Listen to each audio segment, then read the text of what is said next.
ఇక్కడ చూడండి, అక్కడ మీకు వీడియోని కూడా చూపిస్తున్నాను.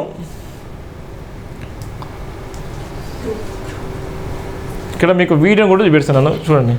ఈయనే ఒక, ఎందుకంటే ఎంత భయంకర కుట్ర జరుగుతుంది చూడండి, ఎంత భయంకరంగా కుట్ర చేసిలో చూడండి. ఇవన్నీ రాజకీయ స్టంట్లో భాగంగా, రాజకీయంగా బలోపేతం కావడం కోసం, రాజకీయంగా వాళ్ళ అవసరాలను వాడుకోవడం కోసం, ఇక్కడ ఒక వీడియోని కూడా చూపిస్తున్నాను మీకు.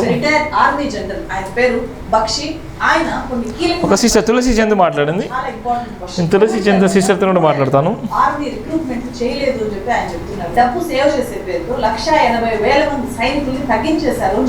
During COVID, this army for 3 years there was no recruitment. Our forces were cut down by 1,80,000. Who did it? You saved money to get these people killed. చూడండి, చాలామంది వివిధ రకాలుగా మాట్లాడుతున్నారు, ఎందుకంటే కుట్రలు చేస్తున్నారు. వీళ్ళందరూ కావాలని కుట్ర చేస్తున్నారు. అక్క గుడ్ మార్నింగ్ అక్క, జైభీమ్ అక్క. హాయ్ అక్క. ఇప్పుడు లైవ్లో జైభీమ్ టీవీ లైవ్ నుంచి కూడా మాట్లాడుతున్నాం అక్క. మనతో మాట్లాడిన తులసి చంద్ అక్క కూడా లైవ్లోకి వచ్చింది. ఏదైతే ఆర్మీ గురించి ఏదైతే మీరు చెప్తున్నారో 1,80,000 మంది ఆ వీడియో ఉందో ఆ విషయంలోనే చెప్తున్నాక ఏం చెప్పాలనుకున్నారు అక్క? ఇప్పుడు ఉన్నటువంటి ఏదైతే ఉగ్రవాదంపై అణచివేస్తామని మోడీ చెప్తున్నారు, ఒక పక్కన 1,80,000 మందిని రిక్రూట్మెంట్ చేసుకోవాలనే దౌర్భాగ్య పరిస్థితిలో ఒక ఆర్మీ జనరల్ అని చెప్తున్నాడు. మీరు ఏం చెప్పాలనుకుంటున్నారు? అంటే నేను చెప్పడానికి ఏం లేదు, అది చాలా పెద్ద విషయము. మనలాంటి వాళ్ళము జస్ట్ ఊరికే వేగ్ గా కామెంట్ చేసేసే అంత చిన్న ఇష్యూ కాదు కదా. సో కాబట్టి నాకు చెప్పే అర్హత ఉంది అని కూడా నేను అనుకోవట్లేదు. కానీ ఒక ఆర్మీ జనరల్ చేసిన కామెంట్, అది కూడా రిపబ్లిక్ టీవీ చర్చలో ఇమీడియట్ గా ఆ ఇన్సిడెంట్ జరిగిన వెంటనే చేసిన కామెంట్ కాబట్టి అది కరెక్టా కాదా అనేది గవర్నమెంట్ ఆన్సర్ చేయాలి, మీరు నేను కాదు. నిజంగానే కోవిడ్ తర్వాత 3 ఏళ్ల పాటు ఆర్మీ రిక్రూట్మెంట్స్ ఆగిపోయాయా? ఆగిపోతే ఇప్పటిదాకా మళ్ళీ ఎందుకు చేసుకోవట్లేదు? ఆ స్థాయిలో ఆపేశారా ఏమైనా? అక్కడ చాలా ఇంపార్టెంట్ కదా, కాశ్మీర్ కి టూరిస్టులు రండి అని చెప్పి కోట్ల మంది టూరిస్టులు, లాస్ట్ ఇయర్ 2,35,00,000 మంది టూరిస్టులు కాశ్మీర్ ని విజిట్ చేశారు. సో వాళ్ళు నిర్భయంగా ఉండాలి అంటే ఖచ్చితంగా ఎక్కువ సెక్యూరిటీ ఫోర్సెస్ ని అక్కడ పెట్టాలి. సెక్యూరిటీ విషయంలో ఎందుకు తేలికగా ఆయన అన్నారు, బక్షి విన్నారా మీరు? ఎవరు ఈ మేధావి? ఆర్మీని తగ్గించాలని నిర్ణయం తీసుకున్న మేధావి ఎవరు అని క్వశ్చన్ చేస్తున్నాడు. ఎవరు ఆ మేధావి? ఎవరి డెసిషన్ అది? ఎవరి ఫూలిష్ డెసిషన్ అది అని అంటున్నారు ఆయన. అలాంటి వాళ్ళకైనా సమాధానం చెప్పాలి కదా. ఆర్మీ జనరల్ కే ఇలాంటి డౌట్స్ వచ్చాయి అంటే మీడియాకి ఎన్ని రావాలి? కానీ ఈ రోజు మీడియా క్వశ్చన్ చేస్తుందా మన దేశంలో? వాళ్ళని ఏమని అంటున్నారు? మీలాంటి వాళ్ళే నిన్ను తీసుకెళ్లి కాల్ చేయాలి అని చెప్పి కామెంట్లు చేస్తున్నారు.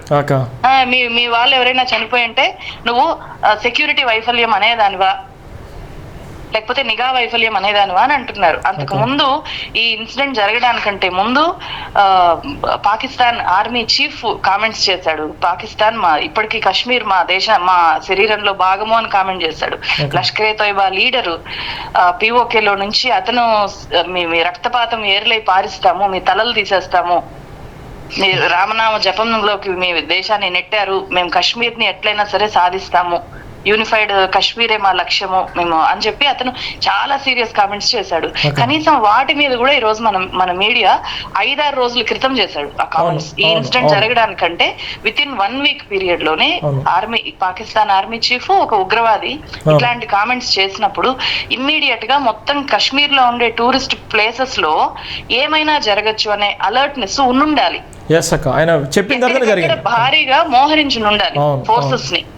సో ఉన్న ఫోర్సెస్ ని ఎక్కువగా అక్కడ నుంచి కూడా డిప్లాయ్ చేసి ఇక్కడ ఛత్తీస్గఢ్ లో జరుగుతున్న ఆపరేషన్ కగార్ కి చాలా మందిని పంపించారు. ఆపరేషన్ కగార్ మీద అంటే దేశ సెక్యూరిటీ, బార్డర్స్ లో సెక్యూరిటీ కంటే ఆపరేషన్ కగార్ కి ఎక్కువ ఇంపార్టెన్స్ ఇవ్వడం వల్ల కూడా ఇదేమైనా జరిగిందా అనే యాంగిల్ కూడా చాలా ఇంపార్టెంట్ యాంగిల్ ఇక్కడ. సో ఇవన్నీ డిస్కషన్ జరగాలి, పబ్లిక్ డిస్కోర్స్ లోకి రావాలి, జరగాలి. గవర్నమెంట్ ఆ ఓపెన్ చర్చకు అవకాశం ఇవ్వాలి. ముఖ్యంగా మీడియా ఓపెన్ గా డిబేట్ చేయగలగాలి. సో ఈ రోజు ఆపరేషన్ కగార్ లో లక్షల మంది ఇక్కడ మొత్తం అడవినంత అబూజ్మడ్ అడవుల్లో మొత్తం సైనికులే కదా ఉన్నారు. సిఆర్పిఎఫ్ జవాన్లు, అన్ని రకాల సైనికులు ఇక్కడ ఉన్నారు. మరి బార్డర్స్ పరిస్థితి ఏంటి? ఒకవైపు మణిపూర్ దగ్గర గానీ చైనాతో బార్డర్ సంబంధాలు సరిగా లేవు. ఇప్పుడు పాకిస్తాను ముందే ఆర్మీని తగ్గించేశారు అంటున్నారు. ఇలాంటప్పుడు మోర్ కాన్సన్ట్రేషన్ ఎక్కడ ఉండాలి? వాటి మీద ప్రజలు తెలుసుకోవాలి. గవర్నమెంట్ కి ఆ స్పృహ ముందు నుంచి ఉండాలి. ఈవెన్ 2 పెద్ద వార్నింగ్స్ వచ్చిన తర్వాత ఆ అలర్ట్నెస్ ఎందుకు లేకపోయింది? నిఘా వర్గాలు హెచ్చరించినా కూడా హోమ్ డిపార్ట్మెంట్ సరైన నిర్ణయాలు తీసుకోలేదా? అందువల్లనే ఇది జరిగిందా? ఈ ప్రశ్నలు ఇప్పటికీ ఉన్నాయి కదా. So yeah, thank you Shiva. అక్క థ్యాంక్ యూ అక్క, ధన్యవాదాలు అక్క. థ్యాంక్ యూ అక్క, ధన్యవాదాలు అక్క. తులసి చంద్ అక్క మీ అందరికీ తెలిసినటువంటి వ్యక్తి. ఇక్కడ ఉన్నటువంటి ఎవరైతే మాజీ ఆర్మీ చీఫ్ ఆయన మాట్లాడినటువంటి వాక్యాలు, మాజీ చీఫ్ ఆర్మీ కాంబినేషన్ వాక్యాలే అక్క చెప్పడం జరిగింది, వివరంగా చెప్పడం జరిగింది. ఎంతోమందికి అనేకమైన డౌట్స్ ఉన్నాయి. ఆ డౌట్స్ నిజంగా క్లారిఫై చేయాల్సిన బాధ్యత కూడా, ఎందుకంటే సెంట్రల్ గవర్నమెంట్ ఉన్నటువంటి ఎవరైతే మీడియా ఛానల్స్ ఉన్నాయో కొంతమంది కొమ్ము కాసేయాలి. ఉన్నటువంటి నేషనల్ మీడియా ఉందా, నేషనల్ మీడియా కూడా ఇష్టానుసారంగా మాట్లాడే సందర్భంలో, ఇష్టానుసారంగా కామెంట్ చేసే సందర్భంలో ఇవన్నీ ఒక ప్రశ్నలు మాత్రమే.